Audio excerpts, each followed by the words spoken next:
celebrating today really should go down as New Zimbabwe Independence Day. We are out here celebrating new beginnings, new future. We've been out here for a long time. It's time to go back home.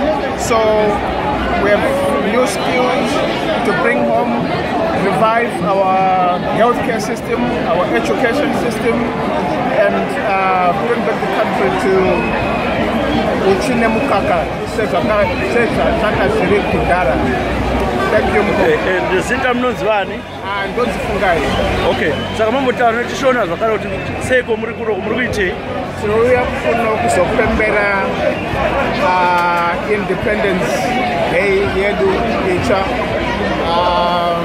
Tukuchira kuti tukopemberane wamwe tichita kuti nyika ibudirire takuda kuronga zvekudzokera kumba kuti tigoona kuti toronga kamira sei.